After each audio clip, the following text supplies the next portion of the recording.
Don't get dropped. Wasn't expected to be doing over 400 watts this early. Second place is first loser. Despite being a strong cyclist and hill climber, I'll let you in on a small secret. I've never actually won anything. And today, I'd like to change that. It's winter here in the UK, so there aren't many options to race outdoors. Because of that, I've decided to give Zwift racing a try to see if I can catch that elusive win. My real world racing experience is predominantly hill climbs, short, pure watts per kilo tests with little need for tactics or changes in pace. Zwift, though, is a whole different challenge. This is my first time trying Zwift's new results-based category system. My racing score has been set to 677, which puts me right at the top end of the 520 to 690 category. There was a huge field lining up for this race with over 70 riders present. However, the course was a hilly route that hopefully would favour a climber a bit like myself. It's going to be an intense start, I can feel it. And off we go. I don't want to kick too hard out the gate, but I really need to make sure I stay in this front group. Just watching on the right hand side of the screen at what all the other riders' watts per kilo are. Making sure I'm in the right ballpark. Okay, I'm positioning myself at the front of the group. We're just approaching the first climb on the course, which is actually the same as the finish climb. So this will be a good practice run. I'm expecting some people to really kick up here. Since the new racing score got introduced, people's categories are all a bit jumbled up. Let's see how hard people kick up here. Just watching the watts per kilo, making sure no one's throwing an attack in. You can already see a guy going off the front up there, and the guy that went off has now been caught. Seemed a bit of a stupid effort to me. Summited the first climb all together. Approaching the next climb, I'm going to slowly move up the group, and there we go, we're positioned nicely, ready for if the pace starts to kick off in a second. At this point in the race, I'm just trying to sit in at a comfortable pace and keeping an eye out for any moves that might be starting to form.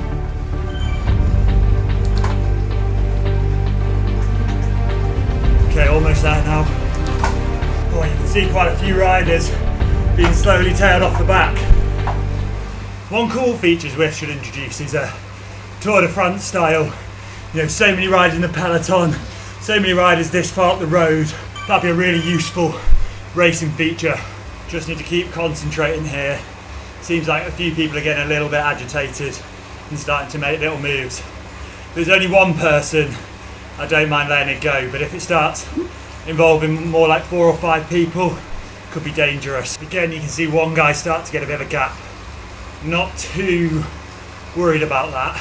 It's just if it starts to split and I'm on the wrong side that it's a problem. Here we go. Time for the third climb of the course. Let's try and stay close to the front. And climb 3 was more of the same. Just sitting in and making sure no dangerous moves got any gaps. Top of climb 3.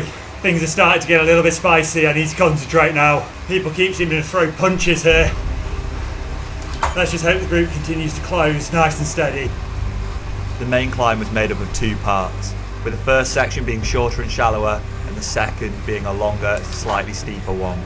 Right, there goes the first move, it seems. Maybe he's hoping no one's going to chase.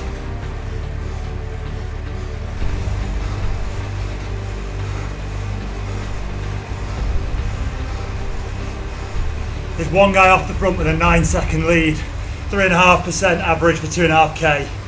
My goal here was to push the pace a little bit to create a selection and thin out the group.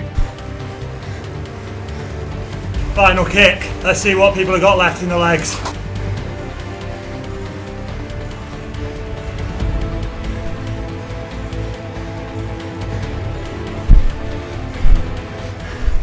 That's basically the top. One guy off the front. There's about 20 riders left in group 1. The next few kilometres descending down to the final climb were more of the same.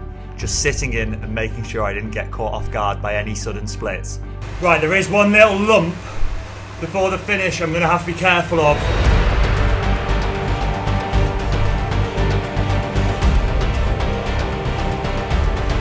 Don't get dropped! And just like that, the elastic was snapping. I could see group 1 disappearing into the dust, but I just had to hold my pace and hope they slowed enough so I could get back on.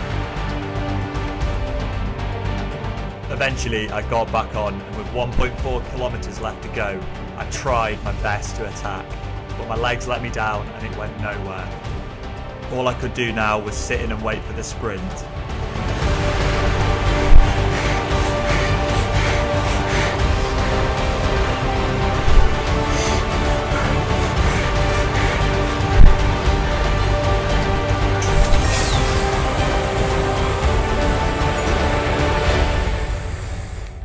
That first race was a bit of a disaster. I completely misjudged the tactics. I hadn't considered that everyone would punch away so strongly on such a short, shallow climb right before the final challenging one. And because of that, I didn't react fast enough to stay in the group. It was really frustrating to watch everyone ride away, and it's exposed a real gap in my power profile, my sub 1 minute power, which Zwift racing really tends to favour. I know I've got the endurance and the climbing legs, but if I want to be competitive on Zwift, I'll have to work on this area. I couldn't let it end there though, so the next morning I found another race and jumped back on the turbo to give it another shot. Let's see if I've learnt anything from that first race. So we're back again. I am hungry for this win now. I've entered a race that hopefully should suit me even more, with a really long hard climb to finish with, the epic KOM reverse. I think it's about 6k at 6%, so it is actually a proper climb this time, and hopefully is enough to be decisive. I've had to enter the 690 plus category though, as there was basically nobody in the other race. This one's still looking quiet with only 4 riders, as you can see right now. Still got to take my jumper off. And here we go. Basic strategy for today though is save everything I've got till the last climb, and then it's just a probably 15-minute long all-out effort. The race started fairly steady as all the categories were mixed, but as soon as the road went uphill, a Slovenian A-grade rider started throwing down 6 watts per kilo, and I had to follow or watch the race hopelessly go up the road. Yep, got to close this, because they're the 2 other A-grades. I thought it was just going to sit together until the final climb, but clearly not. That was a good warm-up.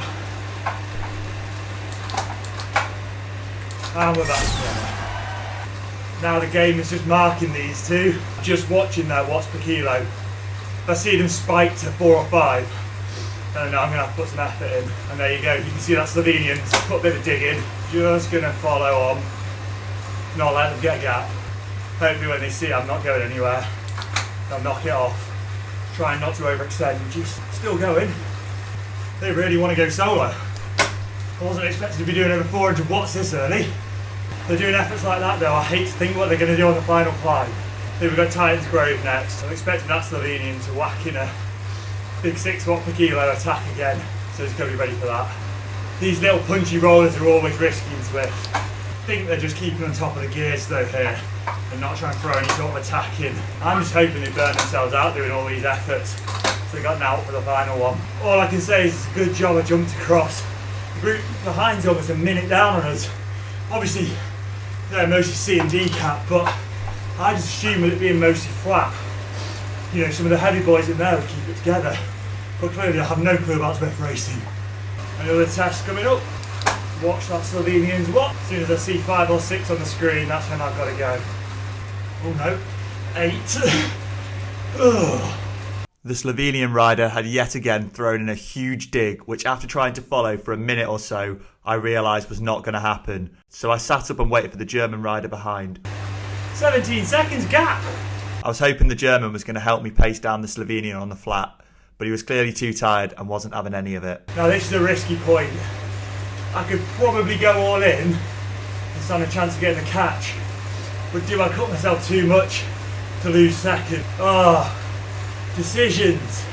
You see, I am closing it. I was on the verge of giving up and settling just to fight the German for second place, but then something clicked. It's just a Zwift race. Why not risk it for a slim chance at my first win? So I started putting the hammer down, and slowly the gap started to close until I finally made the catch at the foot of the final climb. On the initial ramps, I sat on the Slovenian's wheel holding around 5 watts per kilo, and in no time the German, clearly exhausted, was dropped.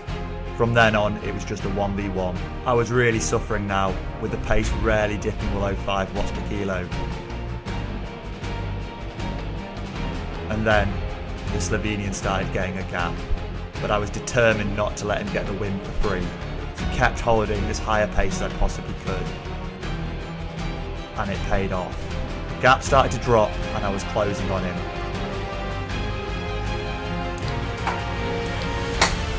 Until, finally, I made the catch again. And this time, I went straight past him. Get a gap. Come on, Tom. You can do this. From here on, it was just a time trial to the line. If I could hold on, I'd take my first ever Zwift win. 1 mile to go. 23-second gap. Yes.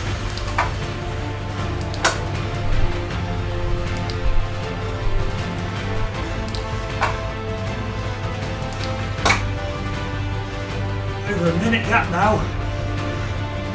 I think I nearly gave up earlier. Second place is first loser.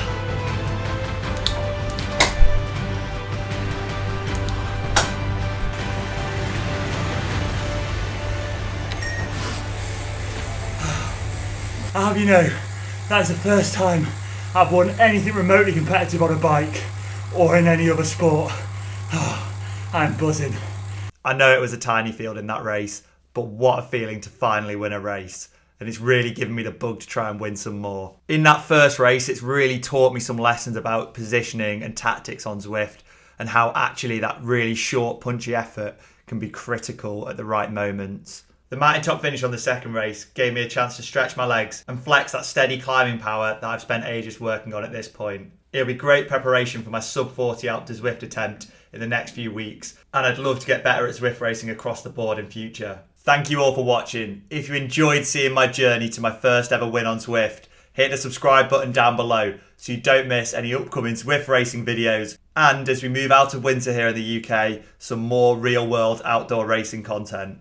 And also, I've got some exciting news. In late February, I've booked some flights to Mallorca where I'll be taking on some of their most iconic climbs. Let me know in the comments down below if there's any specific climbs you'd like to see me make an effort on and see how close I could get to the KOM. I'll see you all in the next one.